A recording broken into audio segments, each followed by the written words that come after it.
Le decimos, aquí está tu hija, Señor. Te pedimos que le damos tu Santo Espíritu.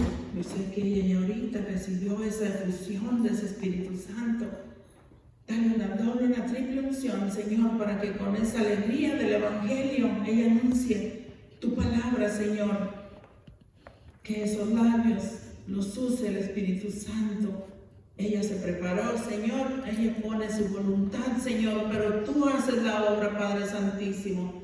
Pedimos que en este momento, la intercesión de nuestra Madre María Santísima, ángeles y arcángeles, en este momento que tu palabra se va a proclamar, Señor. Padre Celestial, todo esto te lo pedimos en el nombre de tu Hijo Jesucristo, que vive y reina por los siglos de los siglos. Amén. Amén.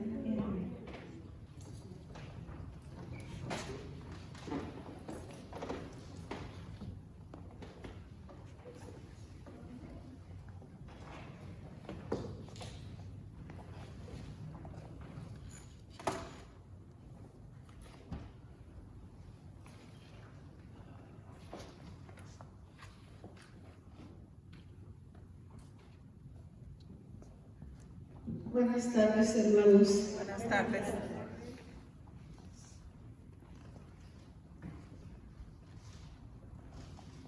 Pues miren,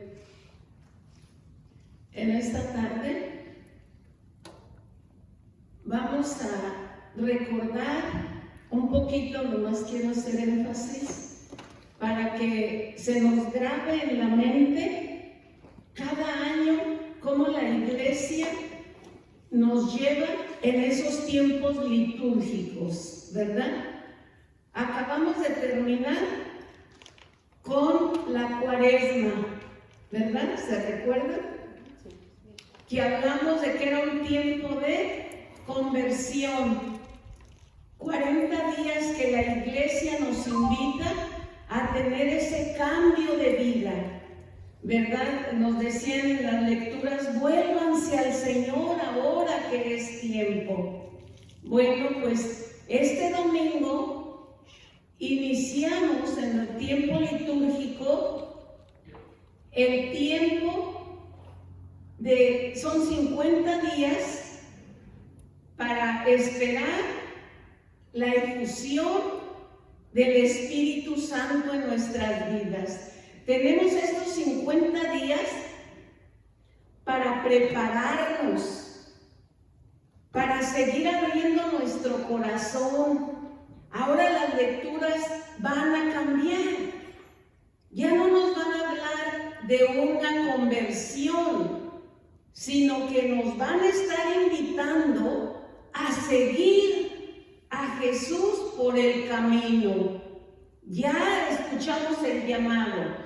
Ya atendimos a ese llamado que el Señor nos hizo. Ahora va a ser nuestro peregrinar en estos 50 días para llegar al Pentecostés en nuestras vidas, que sea un Pentecostés personal, donde el Espíritu Santo llegue y inunde nuestra vida de esa fuerza y de ese poder que Jesús nos prometió a lo largo de su predicación, de su evangelización. Así es de que vamos a estar en 50 días preparándonos y vamos a empezar con el Evangelio de San Lucas.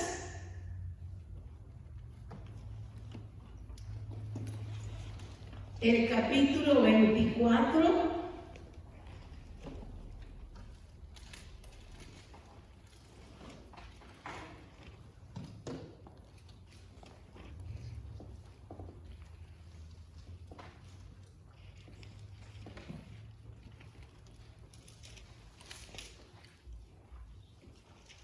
y vamos a empezar en el versículo 13. Dice, aquel mismo día, 2 discípulos se dirigieron a un pueblecito llamado Emaús, que está a unos 12 kilómetros de Jerusalén. e iban conversando sobre todo lo que había ocurrido. Mientras conversaban y discutían, Jesús en persona se les acercó y se puso a caminar con ellos. Pero algo impedía que sus ojos lo reconocieran. Él les dijo: ¿de qué van discutiendo por el camino? Se detuvieron y parecían muy desanimados. Uno de ellos, llamado Cleofas, le contestó: ¿cómo? ¿Eres tú el único peregrino en Jerusalén que no está enterado de lo que ha pasado aquí en estos días? ¿Qué pasó?, les preguntó. Le contestaron: todo el asunto de Jesús Nazareno. Era un profeta poderoso en obras y palabras, reconocido por Dios y por todo el pueblo. Pero nuestros sumos sacerdotes y nuestros jefes renegaron de él, lo hicieron condenar a muerte y clavar en la cruz. Nosotros pensábamos que él sería el que debía liberar a Israel. Sea lo que sea, ya van 2 días desde que anunciaron estas cosas, sucedieron estas cosas. En realidad, algunas mujeres de nuestro grupo nos han inquietado, pues fueron muy de mañana al sepulcro y al no hallar su cuerpo volvieron hablando de una aparición de ángeles que decían que estaba vivo. Algunos de los nuestros fueron al sepulcro y hallaron todo tal como habían dicho las mujeres, pero a él no lo vieron. Vamos a detenernos ahí, luego continuamos porque está muy larga esta lectura. Pero miren, esta lectura tiene mucho que podemos nosotros aprender. Algo que es completamente nuestra vida, ¿verdad? Las Sagradas Escrituras mencionan a Cleofas, al otro discípulo no, porque en ese otro discípulo vamos tú y voy yo. Ahí va nuestro nombre junto con Cleofas, confundidos, desolados, desanimados, con una desesperanza tremenda, porque ellos mismos le dicen a Jesús: esperábamos que Él era nuestro libertador. Sabemos la historia de los judíos, cómo tenían oprimido el pueblo.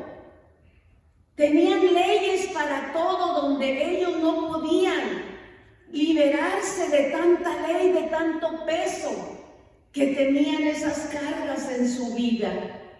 Y ellos esperaban un libertador. Ellos querían otro rey David.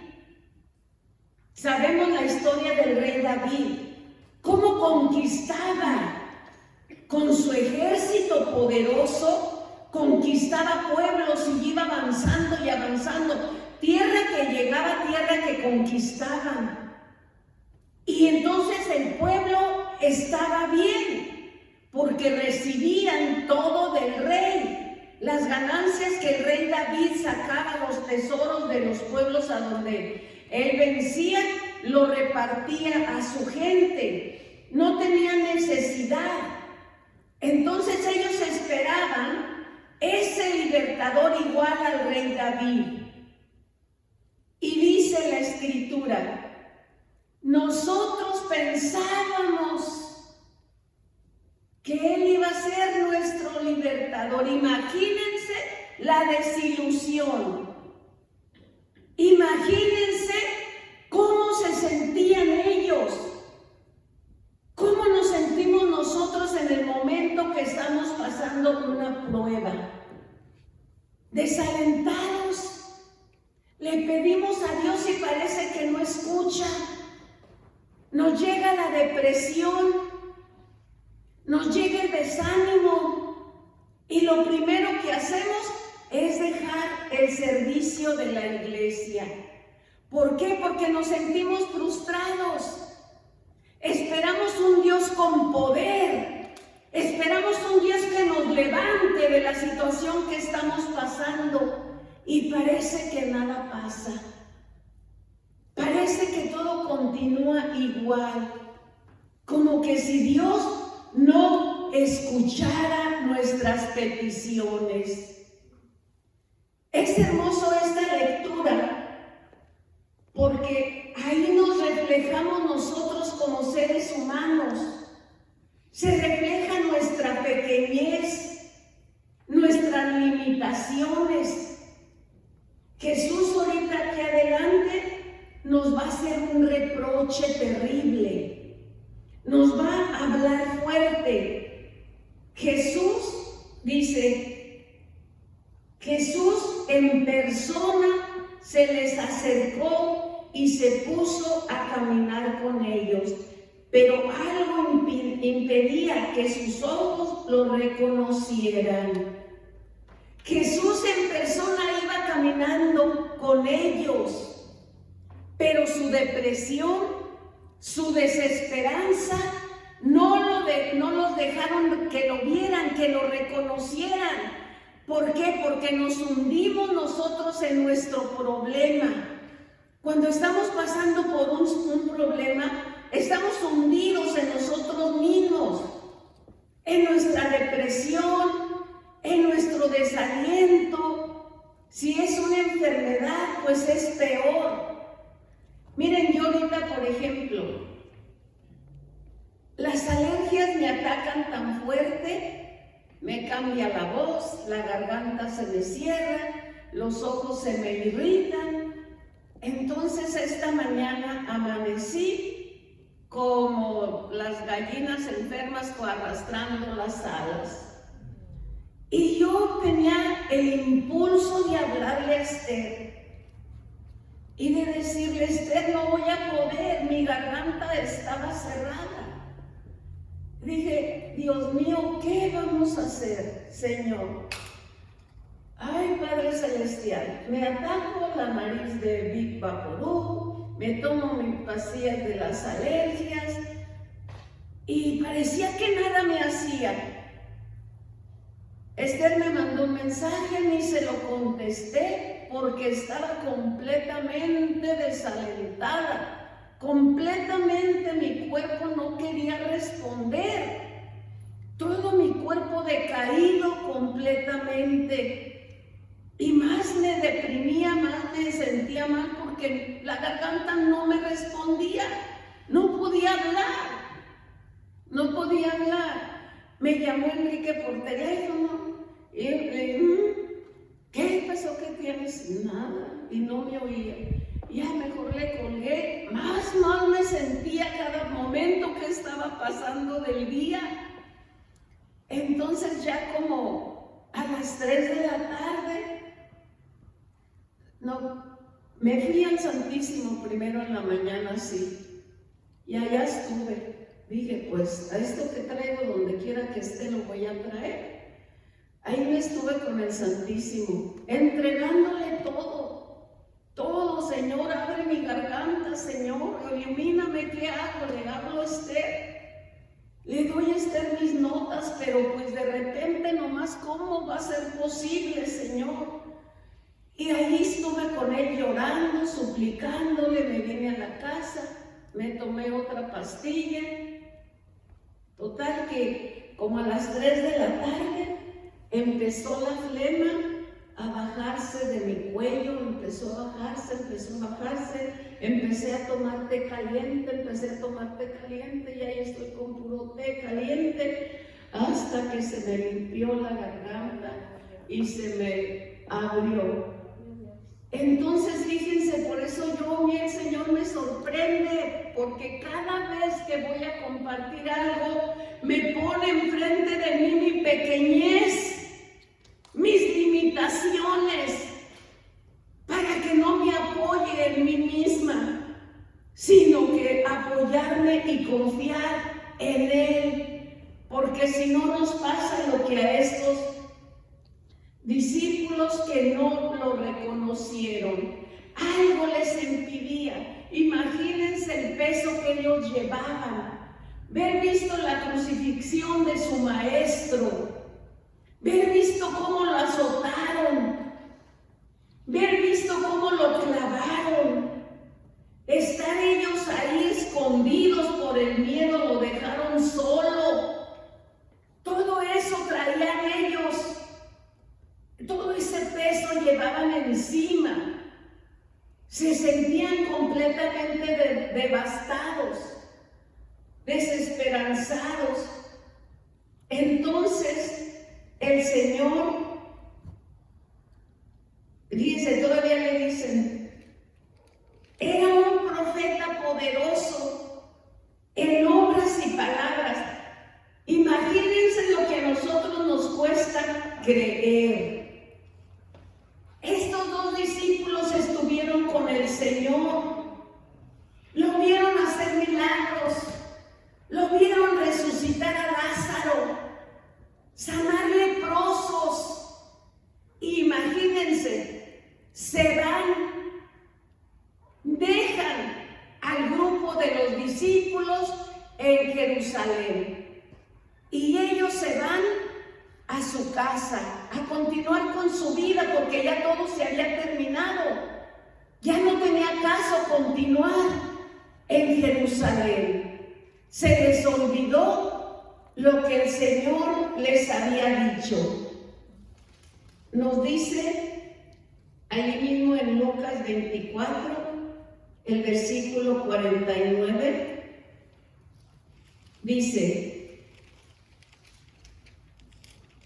ahora yo voy a enviar sobre ustedes lo que mi Padre prometió. Permanezcan pues en la ciudad hasta que sean revestidos de la fuerza que viene de arriba. Palabra de Dios. Fíjense, ellos ya no se acordaron de esas palabras. Ellos abandonaron el grupo de los apóstoles para irse a su casa, continuar con su vida. Yo creo que iban pensando, ¿ahora qué vamos a hacer? Ya no podemos andar por las calles tan contentos porque sabemos que todos los guardias andaban detrás de ellos, de todos los seguidores del Señor. Entonces ellos ya no podían andar libres, tenían que andar escondidos y con cuidado. Y seguimos leyendo. Dice, en obras y palabras, reconocido por Dios y por todo el pueblo, pero nuestros sumos sacerdotes y nuestros jefes renegaron de él, lo hicieron condenar a muerte y clavar en la cruz. Nosotros pensábamos que él sería el que debía liberar a Israel. Sea lo que sea, ya van 2 días desde que sucedieron estas cosas. En realidad, algunas mujeres de nuestro grupo nos han inquietado, pues fueron muy de mañana al sepulcro y al no hallar su cuerpo volvieron hablando de una aparición de ángeles que decían que estaba vivo.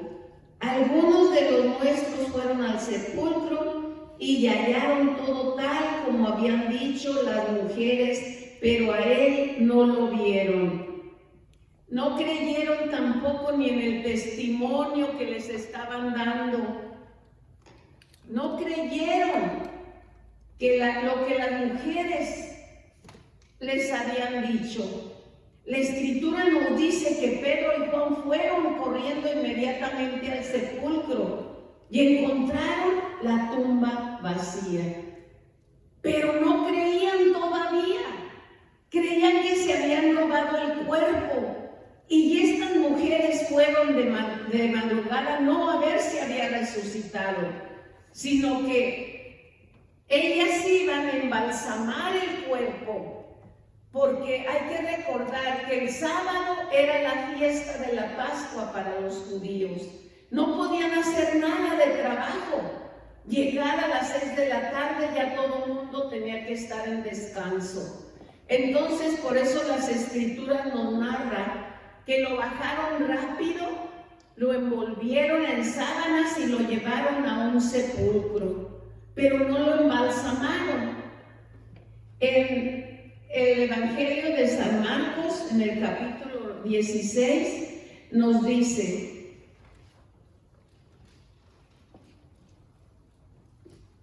pasado el sábado, María Magdalena, María la madre de Santiago y Salomé compraron aromas para embalsamar el cuerpo, y muy temprano, el primer día de la semana, llegaron al sepulcro. Apenas salido el sol, se decían unas a otras: ¿quién nos quitará la piedra de la entrada del sepulcro? Pero cuando miraron, vieron que la piedra había sido retirada a un lado, a pesar de ser una piedra muy pesada. A eso iban las mujeres. Ellas no iban a ver si ya había resucitado el Señor, como se los había prometido. Ellas iban a embalsamar el cuerpo porque todavía esperaban verlo dentro de la tumba. Entonces estaban incrédulos a la resurrección del Señor. Y aquí vamos a regresar. Entonces Él les dijo: qué poco entienden ustedes y qué lentos son sus corazones para creer todo lo que anunciaron los profetas. ¿No tenía que ser así y que el Mesías padeciera para entrar en su gloria?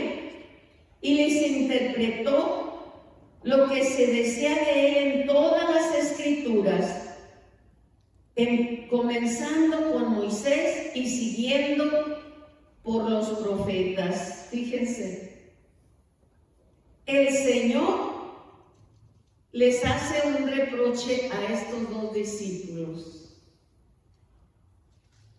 Dice: qué poco entienden ustedes y qué lentos son sus corazones para creer todo lo que anunciaron los profetas. Nuestro corazón es lento, nuestro corazón es duro para convencernos de que Cristo Jesús está vivo, de que Cristo Jesús resucitó, que la tumba está vacía. La piedra estaba removida, y no porque Jesús necesitara salir por ahí, por el hoyo donde lo habían metido. Ya Jesús entraba a través de las paredes. Hay que meditar en lo que nos dice los Hechos de los Apóstoles. Estando todos reunidos con las puertas bien cerradas, llegó el Señor y se plantó en medio de ellos y les dijo: la paz sea con ustedes. Él no necesitaba que le removieran la piedra. Entonces nosotros tenemos que creer. Y miren, hermanos, esta lectura tiene tanta riqueza, tanta cosa tan terrible para que nosotros podamos abrir nuestro corazón en estos 50 días para llegar al Pentecostés, para sentir y vivir ese Dios vivo en nuestras vidas. Lo necesitamos en estos tiempos tan difíciles, hermanos. Esa guerra en Ucrania tan inútil, matando tantos inocentes, y ese hombre con el corazón duro, nomás disparando, sin misericordia. Estamos pasando unos tiempos difíciles que necesitamos creer en que tenemos un Dios vivo que va con nosotros en nuestro caminar, que nos escucha, que nos ve, que nos conoce. Él sabía lo que estos dos discípulos llevaban en su corazón, pero les pregunta, porque a él le gusta que le hablemos. Eres un Dios que quiere entrar a ser parte de nuestra vida. No tenemos un Dios lejano. Él quiere ser parte de nuestras vidas, de tus problemas, de mis problemas. Él quiere estar ahí, quiere escucharte. Porque miren la maravillosa interpretación de este evangelio. Jesús les empieza ese diálogo, se une a ellos y les pregunta. Y ellos, sin darse cuenta, van sanando su corazón de todo ese peso que llevaban. Cuando ellos le van contando a Jesús todo lo que habían pasado, el Señor lo sabía, lo había vivido, pero sin embargo los escucha. Escucha sus frustraciones, sus quejas, sus desilusiones, y los va sanando en el camino. ¿Y saben qué me ponía esta mañana el Señor en el Santísimo? Yo no había pensado en eso, pero en el Santísimo el Señor me mostró cómo esta lectura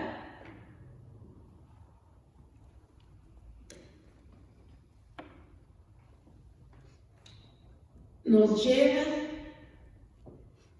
a la Santa Misa.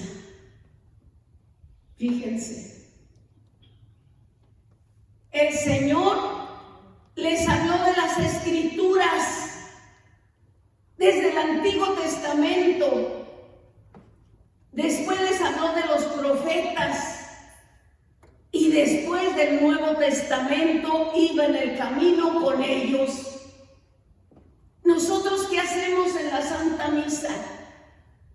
Fíjense, Jesús les pregunta a los discípulos, ¿qué van platicando por el camino? Y ellos con queja, ¿cómo? ¿Eres tú el único forastero que no sabes lo que pasó? Y Jesús no se inquieta, los escucha.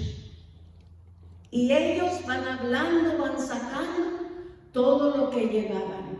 Cuando nosotros llegamos aquí a la Santa Misa, es lo primero que hacemos.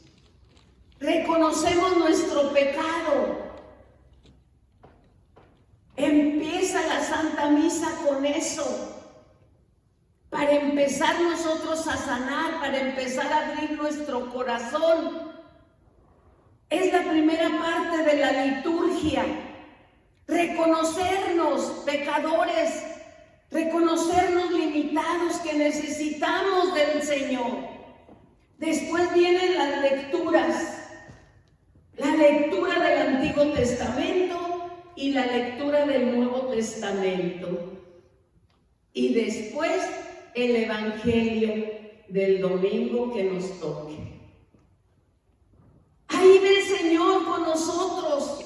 Me recordaba de que en varios congresos nos han dicho, si viviéramos una sola misa como debemos de vivirla y creer que es Jesús presente, cambiaría nuestra vida completamente.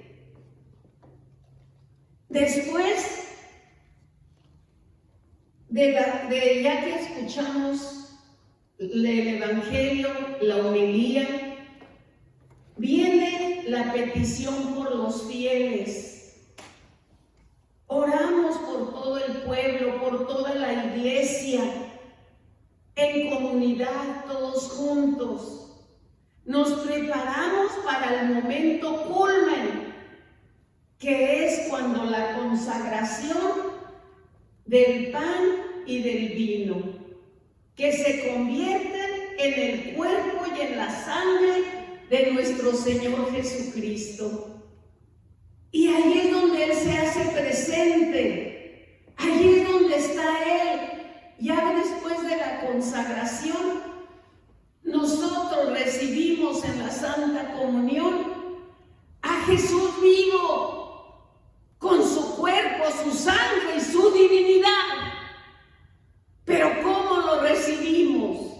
¿Lo creemos de veras? ¿O solamente por rutina y por costumbre ya nos da lo mismo recibirlo? Entonces tenemos que tomar conciencia y estar atentos a todos los momentos de la Eucaristía para que nosotros podamos, como estos discípulos, renovar nuestra fe, renovar nuestra vida. Dice en la Escritura: al llegar cerca del pueblo al que iban, hizo como que quisiera seguir adelante, pero ellos le insistieron, diciendo: quédate con nosotros, ya está cayendo la tarde y se termina el día.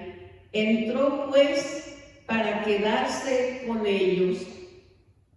Y mientras estaba en la mesa con ellos, tomó el pan y pronunció la bendición, lo partió y se lo dio.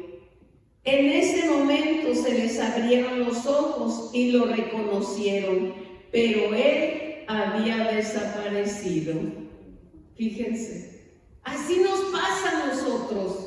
Recibimos la comunión y si nos concentramos en un segundo, en un minuto o 30 segundos, ahí está el Señor. Pero en cuanto empezamos a ver a nuestro alrededor o pensar en cosas que dejamos pendientes o nos vienen pensamientos de no sé qué tantas cosas, el Señor desaparece. ¿Por qué? Porque no estamos atentos. Porque como nos dice, qué duros son de corazón y qué lentos para entender.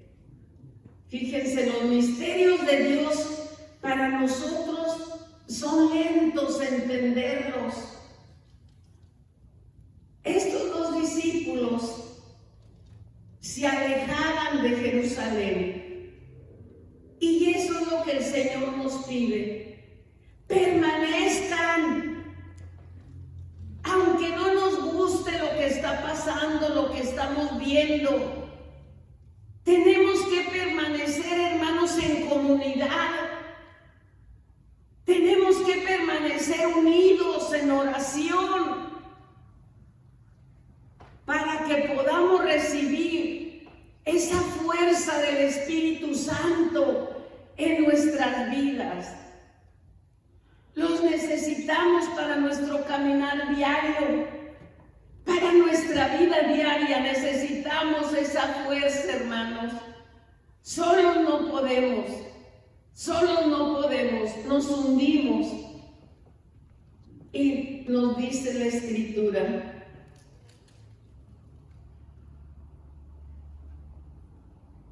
en ese momento se les abrieron los ojos y lo reconocieron, pero él desapareció. Entonces se dijeron el uno al otro: ¿no sentíamos arder nuestro corazón cuando nos hablaba en el camino y nos explicaba las Escrituras?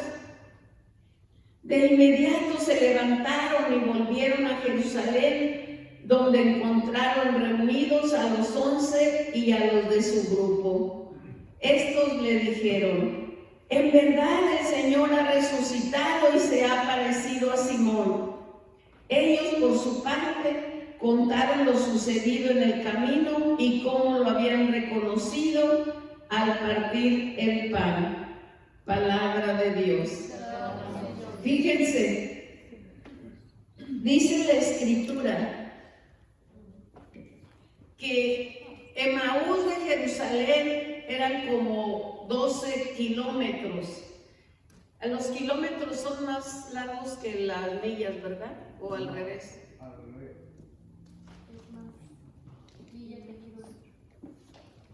Entonces serían 24 millas, ¿verdad? Fíjense, 24 millas de distancia de Jerusalén a Emaús. Y Jerusalén estaba arriba La ciudad estaba en el monte, arriba del cerro. Entonces estos discípulos iban desanimados, desalentados, de bajada, iban a su casa. En cuanto tuvieron ese encuentro con el Señor, nos dice la Escritura, de inmediato se levantaron, de inmediato no esperaron, ya era noche, iban desalentados ya como media tarde ellos para su casa. Y en lo que llegaron, cenaron y todo esto, ha de haber sido ya más noche, pero no les importó ya la oscuridad, ni que tenían que ir de su vida, sino que la Escritura nos dice, se levantaron y volvieron a Jerusalén. Encontraron reunidos a los 11 y a los de su grupo. Cuando el Señor toca nuestro corazón, no nos interesa la situación. Esa tiene que ser nuestra actitud, de levantarnos de donde estemos, levantarnos de esa comodidad de nuestro hogar, levantarnos de esa situación de dolor que estemos pasando o que estemos viviendo en nuestro hogar. Y correr a darle la buena nueva a los que nos rodean en la comunidad. Este evangelio, hermanos, tiene mucha riqueza donde nosotros podemos aprender como discípulos cómo levantarnos. Esa es una acción significativa muy grande que dice, se levantaron. ¿Qué quiere decir? Que estaban tirados. Estaban desalentados, estaban desanimados, pero el Señor los sanó en el camino. Y es en este caminar donde vamos a recibir la sanación de nuestras heridas emocionales y corporales que nosotros tengamos. Es en el caminar con Cristo donde Él nos va sanando y nos va transformando día a día. Pero dice, permanezcan. Permanecer es estar, quedarse, esperar que el Señor cumpla sus promesas en cada uno de nosotros, hermanos. Y mi garganta se me... Ay, pero bueno, Señor, para gloria de Dios, hermanos, nada más para gloria de Dios tenemos que creer. Que Él brille, como dice San Juan, que Él crezca y nosotros disminuyamos, que nos hagamos chiquitos, que seamos pequeños ante la grandeza del que dio su sangre y su vida para que nosotros tuviéramos vida y vida en abundancia. Así es de que, hermanos, tenemos 50 días para llegar al Pentecostés. Que sea ese día de Pentecostés de gloria, de gozo, y que como estos discípulos nos levantemos con la fuerza del Espíritu Santo para continuar en nuestro caminar diario y confiar al Señor lo que oprime tu corazón, lo que traes en este momento para entregarle, que Él te pregunta y te dice, ¿qué es lo que te preocupa? ¿Qué vas diciendo por el camino?